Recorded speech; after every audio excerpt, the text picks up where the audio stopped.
Assalamualaikum warahmatullahi wabarakatuh. Kita jumpa lagi dengan channel Ortega. Hari ini channel Ortega akan memberikan tip-tip yang perlu diperhatikan pada saat kita akan membeli mobil bekas. Ada beberapa hal yang harus kita perhatikan waktu kita membeli mobil bekas ya. Sehingga pada saat mobil sudah terbeli, tidak terlalu banyak yang harus kita perbaiki. Mari kita lihat satu persatu yang harus secara general. Kebetulan saya di sini akan mengambil mobil yang manual ya, karena biasanya mobil-mobil bekas yang tahunnya udah agak lama, kebanyakan adalah mobil-mobil yang manual. Oke, mari kita lihat secara keseluruhan. Kita lihat secara fisik ya, secara fisik.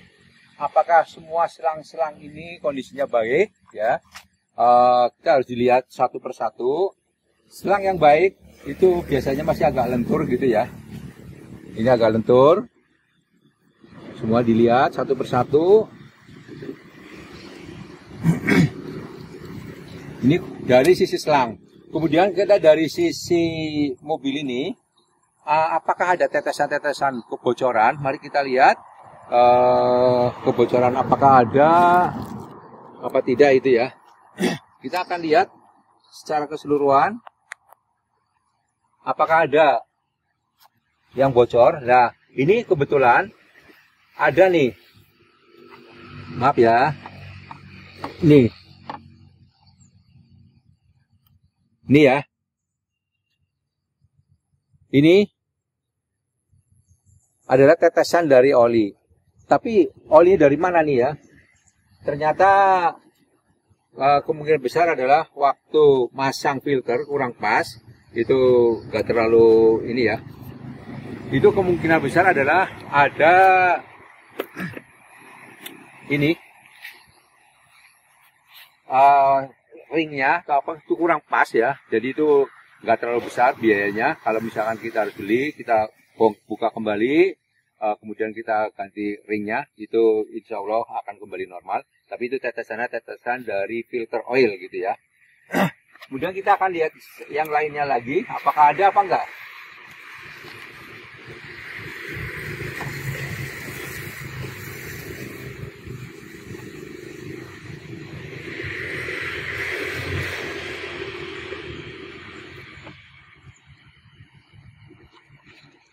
Mari kita lihat.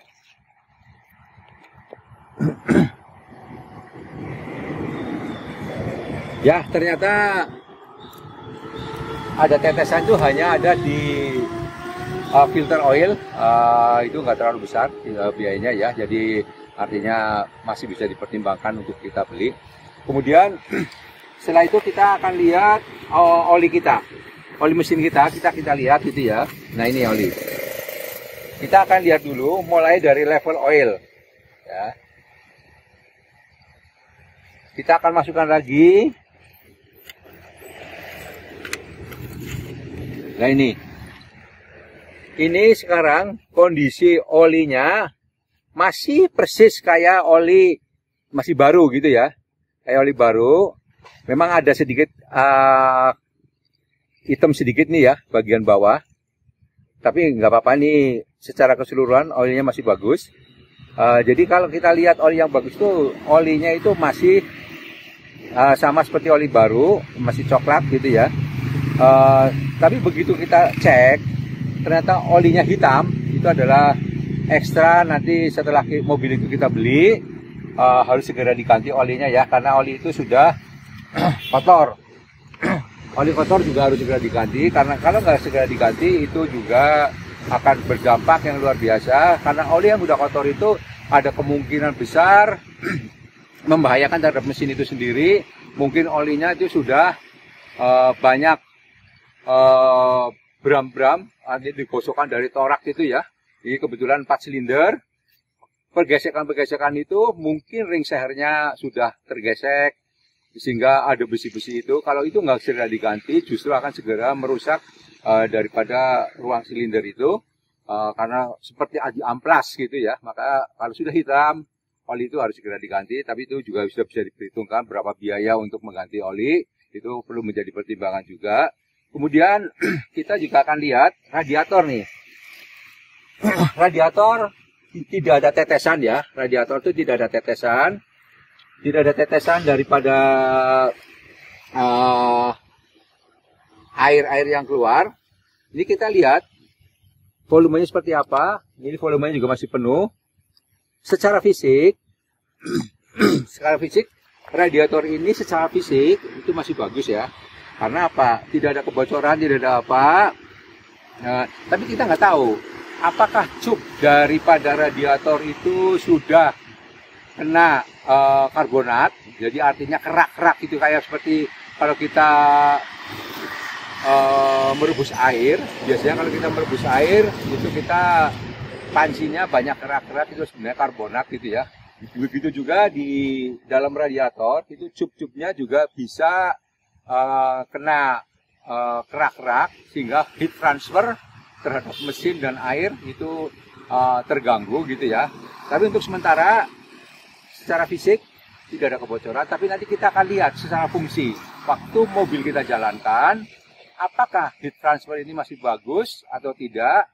Kita bisa lihat apabila heat transfernya itu begitu kita jalankan ternyata temperaturnya naik terus ya, temperaturnya naik terus, berarti radiator ini sudah tidak bagus, sudah banyak karbonatnya, sudah cup-cupnya sudah banyak kerak gitu ya, sehingga heat transfernya tidak maksimum. Kemudian setelah kita tahu bahwa ada heat transfernya kurang bagus, itu adalah menjadi bahan pertimbangan pada saat membeli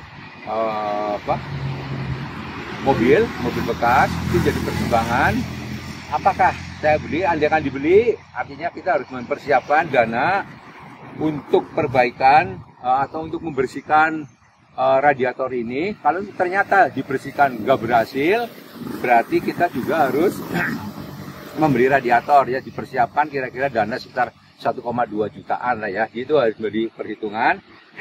Ini adalah di sisi radiator.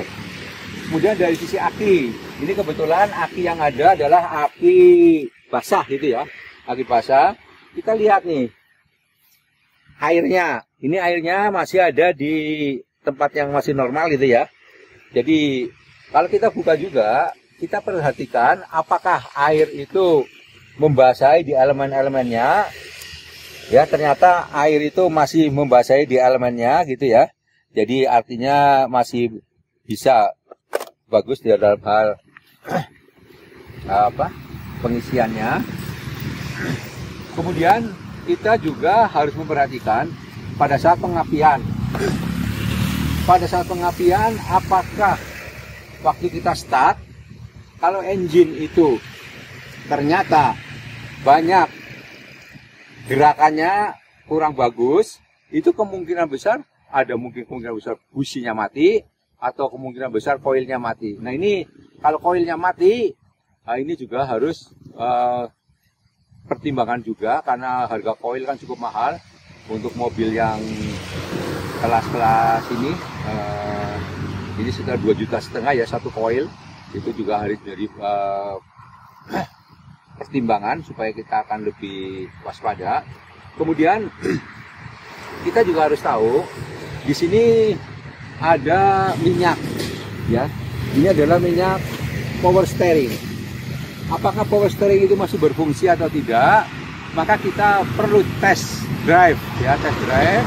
Pada saat test drive, apabila test drive ternyata berat, itu artinya oli ini sudah perlu menjadi perhatian. Itu yang pertama. Yang kedua, kalau olinya kurang juga akan bunyi krek pada saat kita putar bannya gitu ya. Itu juga jadi perhatian ya. Jadi apa yang harus kita perhatikan supaya dalam membeli mobil itu kita tidak sampai mengeluarkan duit terlalu banyak. Kemudian ini adalah fluid untuk rem. Ini fluid untuk rem juga jadi perhatian juga. Apakah fluidnya masih bagus? Ternyata ini kurang ya fluidnya, fluid remnya. Harus kita tambah juga. Oke. Kemudian ada yang tidak kalah penting, sangat penting sekali, bukan tidak kalah penting lagi, sangat penting sekali. kita di setiap mesin itu ada namanya engine mounting ya, engine mounting. Engine mounting adalah, atau kalau di bahasa bengkel itu pangkon gitu ya. Tapi kalau bahasa tekniknya adalah engine mounting. Engine mounting adalah tempat kedudukan mesin. Nah, tempat kedudukan mesin itu juga menjadi pertimbangan ya. Itu karena harganya mahal nih. Satu biji kanan kiri itu nyampe, yang satu itu sekitar 600.000, ada yang 400 dan sebagainya. Artinya kalau 4 banyak harus kita ganti, itu sekitar kita harus mengeluarkan duit sekitar 2 jutaan ya, 2 juta hanya untuk membeli pangkon. Tapi itu sekali lagi tergantung dari jenis mobil yang kita beli. Ada yang lebih murah, ada juga yang lebih mahal pangkon dari atau engine mounting. Engine mounting adalah tempat kedudukan mesin. Untuk melihat apakah tempat kedudukan mesin itu kondisinya ini apa bagus atau udah fatik. Kalau sudah fatik akan terasa sekali, begitu kita nyalain engine-nya, maka getaran engine terasa secara kasat mata pun kelihatan gitu ya. Secara kasat mata itu mulai nih itu karena apa, engine mountingnya sudah fatik. Maka kalau engine mounting udah fatik harus kita segera ganti. Kemudian nah setelah yakin bahwa kita lihat ternyata engine mountingnya sudah jelek, maka itu juga jadi bahan pertimbangan untuk kita membeli itu ya. Kemudian kita kembali lagi ke oli mesin. Pada saat oli mesin kita lihat ya, kalau oli mesin ini begitu kita ambil, kemudian bentuknya seperti coklat susu, ya seperti coklat susu, itu menunjukkan bahwa mesin kita sudah tercampur dengan air. Nah, karena tercampur dengan air itu makanya jadi pertimbangan juga pada saat kita beli nanti harus kita ganti seal-sealnya supaya ininya tidak masuk ke ini ya, ke mesin gitu. Ini adalah kalau sudah terjadi hal-hal yang bercampur dengan ini ya, apa namanya, oli, itu juga menjadi bahan pertimbangan. Kemudian ada juga yang harus kita perhatikan, ini wafer ini ya, ini juga air wafer. Apakah air wafernya bagus, apakah enggak gitu ya, itu bisa kita lihat gitu ya. Oke. Setelah kita lihat secara fisik semuanya kan oke ya, saya akan mencoba untuk kita jalankan mesin ini untuk melihat secara keseluruhan apakah ada yang bocor. Setelah kita jalankan, kalau misalkan ada yang bocor ya maka kita akan lihat bocornya dari mana sehingga jadi bahan pertimbangan apakah mau jadi dibeli apa tidak. Mari kita lihat. Saya akan mencoba mesin ini, akan saya hidupkan seperti apa hasilnya gitu ya.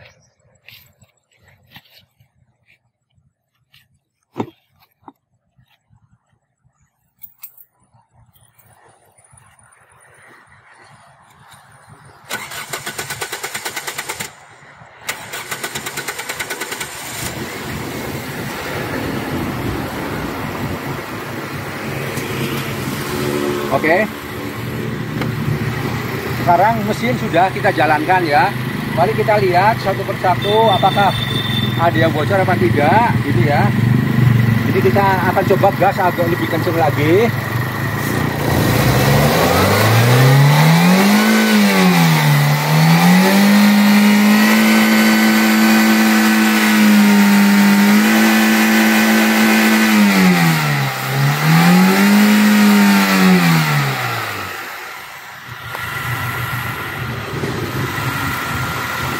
Kita akan lihat lagi, moga-moga di daerah kebocoran yang lalu.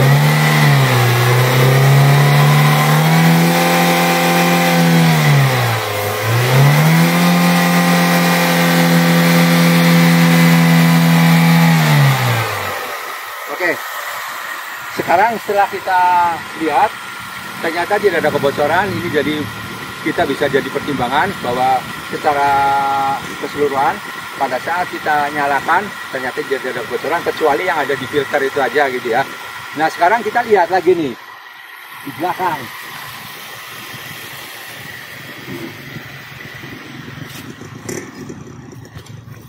sekarang kita lihat di knalpot kita nih ya. Nah, pada saat di knalpot ini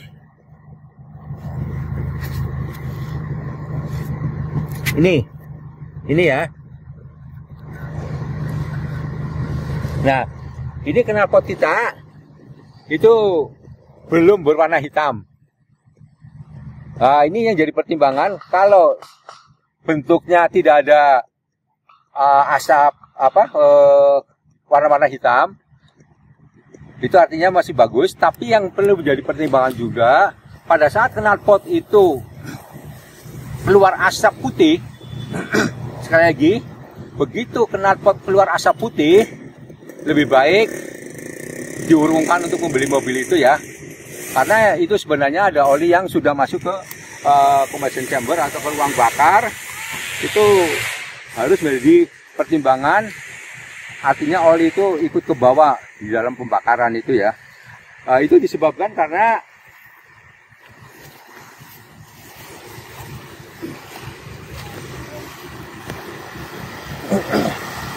jadi oli yang knalpot yang warnanya putih itu artinya ada oli yang ke bawah, karena di dalam engine ini ada 4 silinder ini, torak ini bergerak terus ya, naik turun, sehingga yang akan menghasilkan tenaga. Pergerakannya torak itu di dalam itu ada namanya ring seher. Nah, itu yang akan kena dulu ada ring sehernya dulu ya, bukan dari chambernya torak, tapi sekali lagi yang akan kena dari ring seher dulu.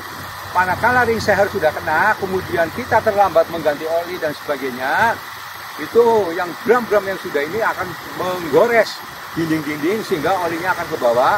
Inilah yang menjadi bahan pertimbangan. Kenapa? Kalau sudah keluar asap putih, lebih baik kita urungkan, membeli yang siap pakai aja ya. Karena ini kalau sudah keluar asap putih, itu kalau pengen asapnya nggak keluar, kita harus bobok dulu, kan ini kan diganti seher, ring seher gitu ya. Itu juga jadi bahan pertimbangan. Tapi andai kan sangat minat sekali, silakan aja. Tapi ada konsekuensi untuk segera mengganti cek di ring sehernya gitu ya. Ini adalah yang penting. Ini adalah yang harus kita perhatikan. Kemudian kita tadi yang seperti saya jelaskan bahwa radiator ini bagus apa tidak ya. Kita akan lakukan tes sekaligus apakah temperatur engine itu naik apa tidak. Saya akan coba test drive. Kemudian test drive, secara test drive kita akan lihat di situ adalah untuk melihat cut couplingnya masih bagus apa tidak ya. Kemudian apakah temperatur dari engine itu naik apa tidak. Nah, kalau ternyata naik, artinya radiatornya sudah banyak karbonat, sudah banyak kerak-kerak gitu ya. Ini yang harus kita perhatikan. Sebenarnya masih banyak sekali yang harus menjadi perhatian kita. Kayak misalkan shock breaker. Shock breaker di sini, di depannya ada 2 ya, kanan kiri. Ini baru kita tahu setelah kita lakukan test drive. Kalau tidak empuk jalannya, sudah geladuk gitu ya. Itu artinya shock breaker itu sudah fatigue ya, shock breaker sudah fatigue, atau mungkin fluidanya sudah banyak yang hilang. Ini juga harus dilakukan waktu test drive. Kalau bukan test drive, kita tidak akan pernah tahu bahwa barangnya masih bagus apa tidak gitu ya. Nanti kita akan lihat setelah test drive, kita akan coba, disitu akan melihat apakah temperatur masih bagus, apakah flat coupling masih oke. Nanti kita akan lihat. Oke, nanti kita akan lanjut. Oke, saya sekarang lagi test drive gitu ya. Pertama adalah untuk mengetes apakah shock breaker masih bagus atau tidak. Kemudian untuk melihat temperatur yang dari radiator masih bagus atau tidak. Kemudian saya juga akan tes di tanjakan nih, apakah flat coupling ini masih bagus ya. Ini kita lihat nih, kita akan di tanjakan kita coba dengan gigi 2 ya, dengan gigi 2 apakah dia masih kuat naik apa tidak gitu ya. Ini dengan gas yang agak kecil aja gitu ya. Kalau gasnya kecil aja masih kuat, artinya flat coupling ini masih bagus. Ini dengan gigi 2, dengan gas kecil ternyata masih kuat ya, masih kuat nanjak, artinya plat kopling itu masih bagus, belum slip gitu ya. Oke, ini kita setelah melakukan test drive di tanjakan, gimana ciri-ciri bahwa plat kopling itu sudah tipis atau masih bagus? Tadi plat kopling pada saat kita nanjak dengan gigi 2 dengan gas kecil ternyata masih kuat nanjak, artinya plat kopling itu masih bagus ya. Terus bagaimana pertanyaannya? Kalau plat kopling udah jelek, kalau plat kopling udah jelek, itu udah pasti begitu nanjak dengan gigi 2 gas kecil, pasti dia tidak kuat ngangkat, pasti dia akan berhenti di tengah-tengah.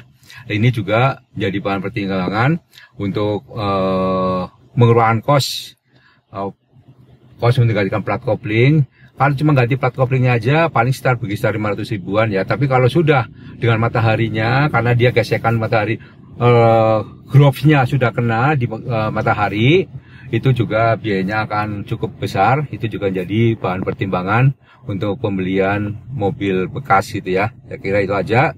Kemudian saya juga akan mencoba melihat